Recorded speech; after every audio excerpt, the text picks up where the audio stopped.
ፍትህ የማግኘት መብት ፍትህ የሚሹ ጉዳዮች ፍርድ ቤት ከመቅረባቸው በፊት ባሉ የቅድመ ክስ ሂደቶች ላይም ሊረጋገጥና ሊተገበር ይገባል።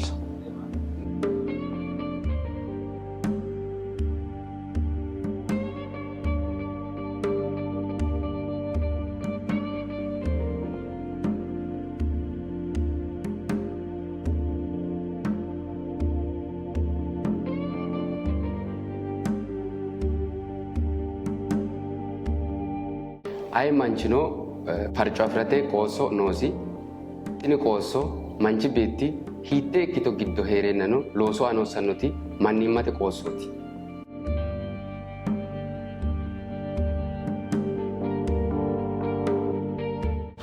Tajaajilli seeraa bilisaa nu shakkamtoota waajjira poolisii jiraniif kenninu haqa shakkamtoota eegsisuu cinatti mirga namoomallee kabachiisuuf gahee guddaa qaba.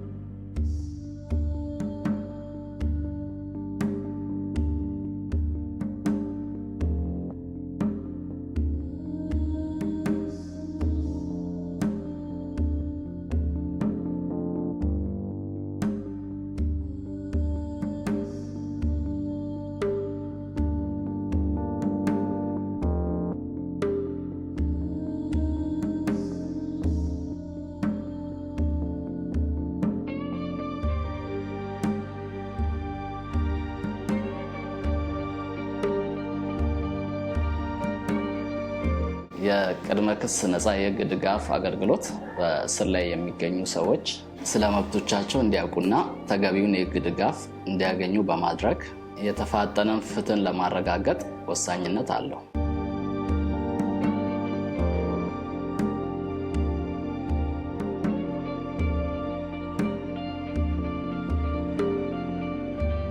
በእስር ላይ የሚገኙ ሰዎች ፍትህን የማግኘት መብታቸው እንዲረጋገጥና ሰብአዊ መብታቸውን በበቂ ሁኔታ እንዲጠበቅላቸው ሁልጊዜም ከጎናቸው እንቆማለን።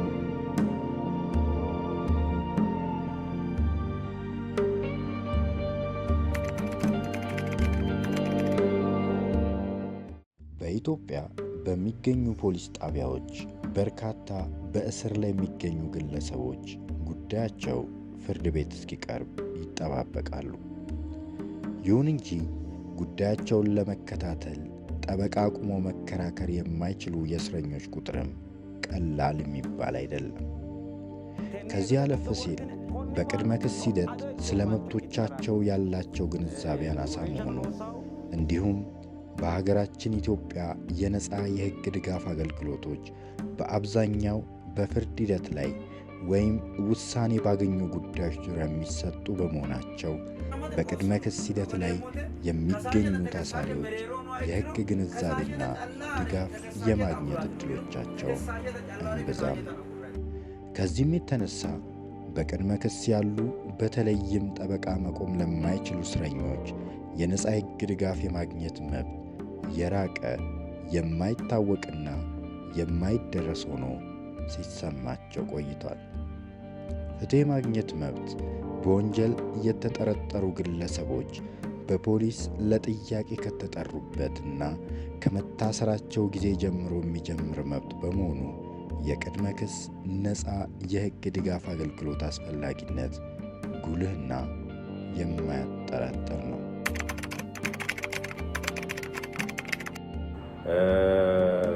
እንግዲህ በዚህ በወንጀል ፍትህ አስተዳደሮች ደግሞ በተለይ ከቅድመ ክስ ደረጃ ላይ በቅድመ ክስ ደረጃ ላይ ማለት አንድ ሰው በወንጀል ተጠርጥሮ በፖሊስ ለጥያቄ ሲፈለግና ምናልባትም የተጠረጠረበት ወንጀል በእስር እንዲቆይ የሚያስገድደው ከሆነ በእስር ባለበት ሁኔታና መደበኛ ክስ ከመመስረቱ በፊት እጅግ መሰረታዊ የሚባሉ የወንጀል ፍትህ አስተዳደር መርሆች ተሰባስበው የሚገኙበት ሂደት ነው። ንጹህ ሆኖ የመገመት መብት፣ በ48 ሰዓት ፍርድ ቤት የመቅረብ መብት፣ በቤተሰብ በመጎብኘት መብት፣ በሐኪም ሕክምና የማግኘት መብት እና ሌሎችም መሰረታዊ የሚባሉ መብቶች የተሰባሰቡበት የወንጀል ፍትህ አስተዳደር ክፍል ነው እና በዚህ ደረጃ ላይ የሚሰሩ ስራዎች በዚህ ደረጃ ላይ በወንጀል የተጠረጠሩ ሰዎች የሚያቀርቧቸው ጥያቄዎች እና የሚሰጡት ምላሾች መጨረሻ ላይ ለሚደረስበት ፍትህ ወሳኝ ነው። ከዚህ አንጻር በወንጀል ተጠርጥረው የታሰሩ ሰዎች በዚህ ደረጃ ላይ መብታቸውን አውቀው መጠየቅ የሚገባቸውን መብቶቻቸውን እንዲጠይቁ የህግ ድጋፍ በጣም አስፈላጊ ነው። እንደውም የነፃ ህግ ድጋፍ አገልግሎቶች መስጠት የሚያስፈልገው በቅድመ ሙግት ሂደት ላይ ነው ብዬ ነው የማምነው። ምክንያቱም እንደምታውቀው አብዛኛው የማህበረሰባችን ክፍሎች ስለ ህግ ያላቸው ግንዛቤ በጣም ዝቅተኛ ነው።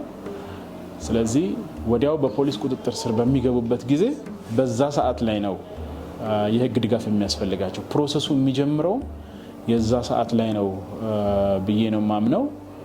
እንደምታውቀው በተለይ ባደጉ ሀገራቶች ልክ አንድ ሰው በሚያዝበት ጊዜ ላይ እዛው የሚነገሩት ብዙ ነገሮች አሉ።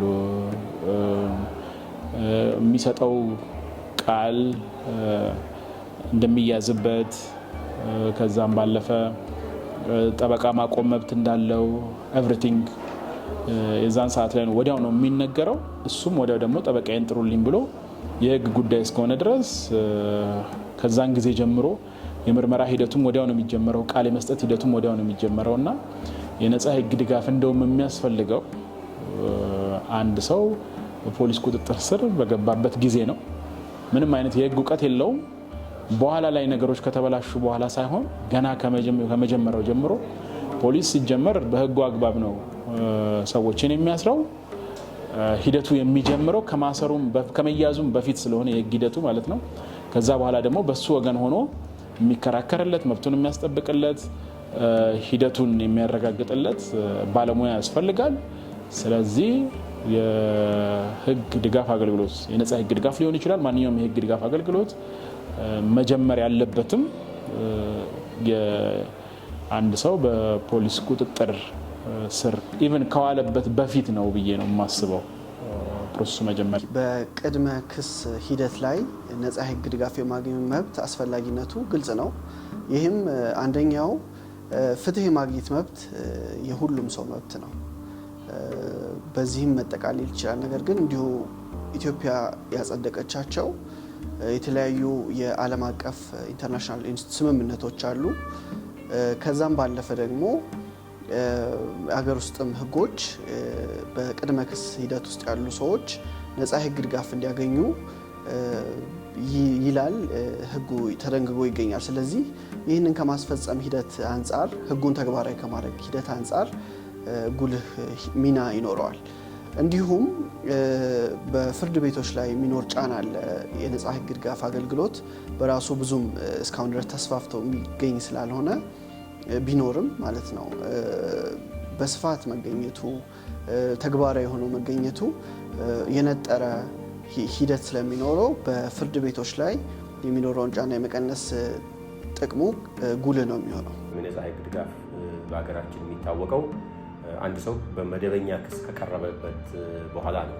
ከዚህ አንጻር የእኛ ድርጅት በዚህ ደረጃ ላይ የሚሰጠው የነፃ ህግ ድጋፍ ቅድም እንዳልኩት መጨረሻ ላይ ለሚደረስበት የፍትህ ወይም ውሳኔ ጥራትም ወሳኝ ከመሆኑ አንጻር እንደገና ዜጎች ወይም በወንጀል የተጠረጠሩ ሰዎች ላልተገባ ቅጣት እንዳይዳረጉ እና ሌሎች መብቶቻቸው እንዲከበሩ አስፈላጊ በመሆኑ በዚህ ደረጃ ላይ ይህን አገልግሎት ለመስጠት ጀምረናል እና በእኛ በኩል ይሄ ሂደት ወይም ይሄ ስራ በአይነቱ በህግ ስርዓታችን የመጀመሪያ ነው። የህግ ባለሙያዎች ለሰብአዊ መብቶች እንደ አውሮፓውያን አቆጣጠር በመስከረም 18 ቀን 2019 ዓ.ም ተመዝግቦ የሰብአዊ መብቶች የሚከበሩባትና የሚጠበቁባት እንዲሁም በየቦታው የሚታዩ የሰብአዊ ጥሰቶች የሚያበቁባት ሀገሩን ማየትን ራዕዩ አድርጎ የሚሰራ የሲቪል ማህበረሰብ ድርጅት ነው። ይህንንም ዓላማውን ለማሳካት የዜጎችን ፍትህ የማግኘት መብት ለማረጋገጥ አድቮኬት ኢትዮጵያና ሚዛን የሕግ ባለሙያዎች ማዕከል ከተሰኙ የሲቪል ማህበረሰብ ድርጅቶች ጋር በመተባበር በሀገራችን በአይነቱ የመጀመሪያ የሆነውን በወንጀል ተጠርጥረው በፖሊስ ለተያዙ ሰዎች የነፃ የቅድመ ክስ ሕግ ድጋፍ አገልግሎት መስጫ ማዕከላትን በአዲስ አበባ በሐዋሳና አዳማ ከተሞች በመክፈት ጠበቃ አቁመው መከራከር ለማይችሉ የማህበረሰብ ክፍሎች አገልግሎቱን እየሰጠ ይገኛል። የሕግ ድጋፍ አገልግሎት ማዕከላቱ ቢሮ በመክፈት ከሚሰጧቸው የሕግ ድጋፍ አገልግሎቶች በተጨማሪ ተደራሽነቱን ለማስፋት በሐዋሳ ከተማ ተንቀሳቃሽ የሕግ ድጋፍ ማዕከላትንም በማቋቋም በሐዋሳ ዙሪያ በሚገኙ ወረዳዎች በዶሬ ባተና፣ በወንዶ ገነትና ሉኮ ከተማ አስተዳደር ባሉ ፖሊስ ጣቢያዎች ተገልጋዮች ያሉበት ቦታ ድረስ በመገኘት ለበርካታ የማህበረሰብ ክፍሎች አገልግሎቱን እየሰጠ ይገኛል።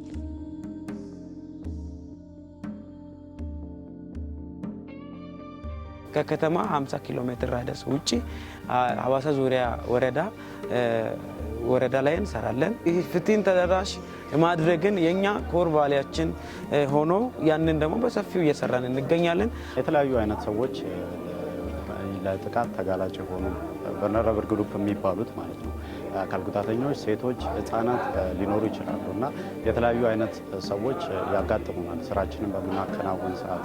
ስለዚህ እንደዚህ አይነት ነገር በሚኖርበት ሰዓት በልዩ ትኩረት ሰጥተን ቶሎ በፍጥነት የዋስትና መብት የሚያገኙበትን አግባብ እናመቻቻለን ማለት ነው። እንግዲህ ተደራሽነቱን ለማስፋት በቀጣይ ይህንኑ አገልግሎት ወደ ወላይታ ሶዶ በማስፋት በወላይታ ሶዶ 2 ተጨማሪ ሴንተሮችን ከፍተናል። አገልግሎቱን በዛ መልክ እንሰጣለን።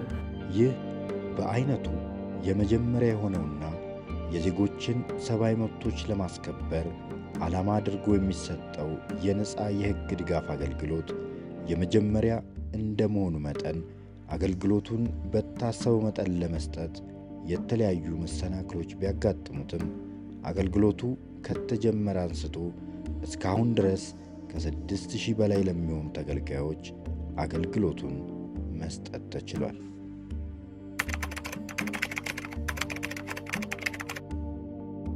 በሰዓቱ ያገኘሁት አገልግሎት የዋስትና አገልግሎት ነው።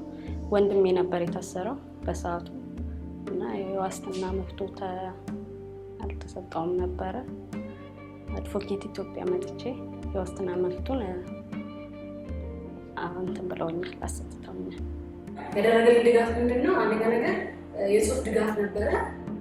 እሱም ስለ መፍትሄ በጽሁፍ አቅርቦ ከ3 ቀን ከ4 ቀን በላይ መታሰር እንደሌለብኝ እና ጉዳዩን ደግሞ በእርቅ እንዲፈጸም አድርጎ እኔና ጎረቤቴ በእርቅ ፈጽሞኛል። በዚህ አማካኝነት በጣም አመሰግናለሁ። የዚህ አገልግሎት ፋይዳ አንደኛው ነገር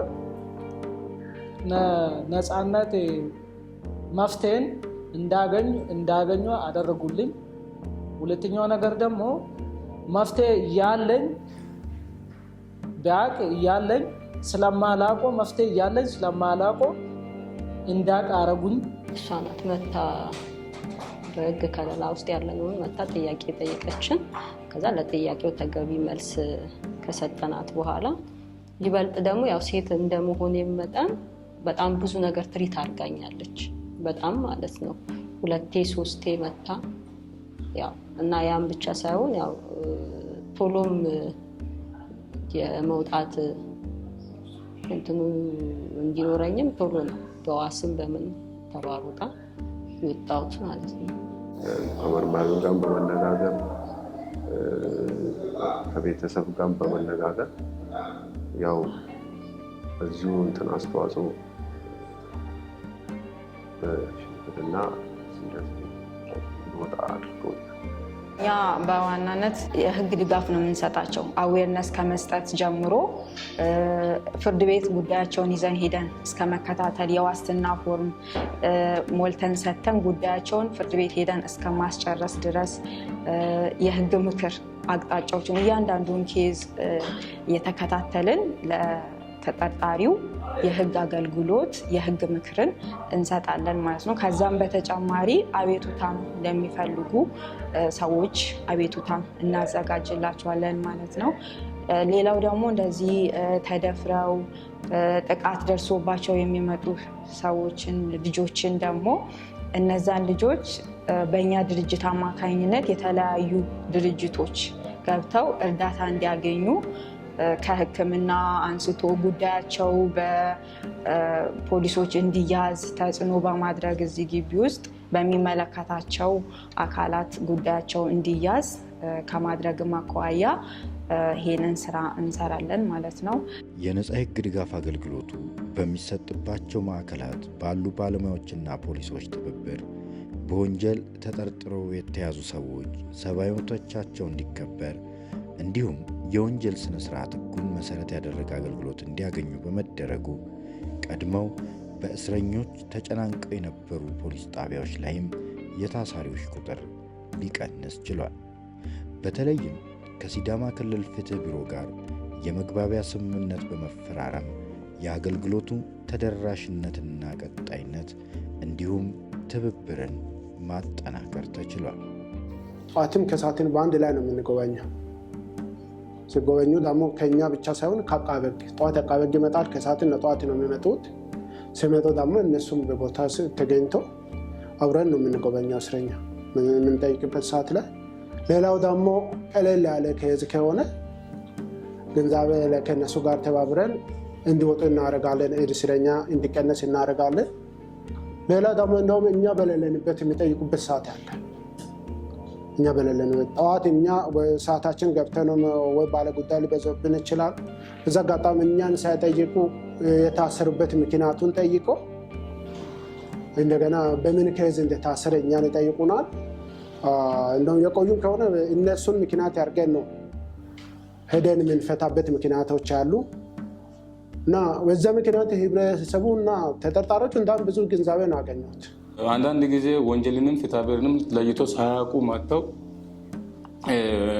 ምግሏሉ ግለሰቦች ይኖራሉ። እነዛም አጋጣሚ እነሱ ጋር ጎራ ብለው የህግ ግንዛቤ አግኝተው መብት ወደሚያገኙበት አይነት ሁኔታ የሚሄዱበት ሁኔታዎች አሉና ከዚህ አኳያ ለተጠርጣሪዎች አብሶ ለተጠርጣሪዎች ዋስትና በ6364 መሰረት ፍርድ ቤት ላይ ጠይቀው እኛ ጋር በመታወቂያ በ28 መሰረት ዋስትና ጠይቀው እንዲወጡ ለማድረግ ሳያውቁ ቀርተው የሚጎዱ አሉና እነዛን ቀርበው ጉብኝት አድርገው መብት እንዲያገኙ ከማድረግ አኳያ ትልቅ ጥቅም ነው ያለው። ጋሮች ናቸው ብለው ነው ያሰቡን። ለዛ ነው ቤታቸውንም ከፍተው በደንብ እንድንሰራ በነፃነት እንድንንቀሳቀስ የፈቀዱልን። ያሉ ክፍተቶች ነበሩ ከካፓሲቲ ቢልዲንግ ከአቅም ጋር። እሱን ደግሞ አቅም የለውም ብሎ ከመናገር እንደ አንድ ተቋም እንደ ኤክስፐርቲዝም ያንን ጋፕ መሙላት ላይ ነው ፎከስ ያደረግ ነው። ስለዚህ እዛ ላይ በጣም ብዙ ተከታታይ ስልጠናዎችን እየሰጠን ነው የምንገኘው።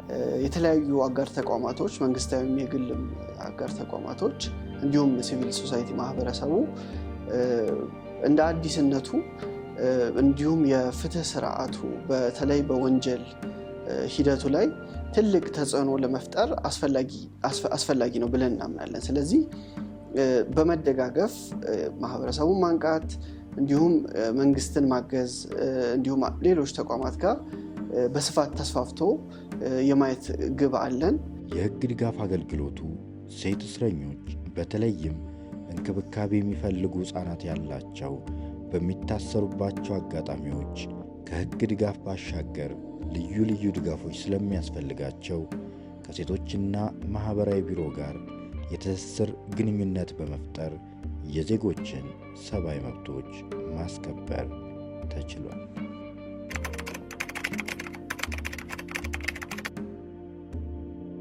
እንግዲህ በዚህ አገልግሎት በአጭር ጊዜ ማሳካት የምንፈልገው ግብ ይሄ አገልግሎት በተቻለ መጠን ሰፊ ተደራሽነት እንዲኖረው ማድረግ ነው።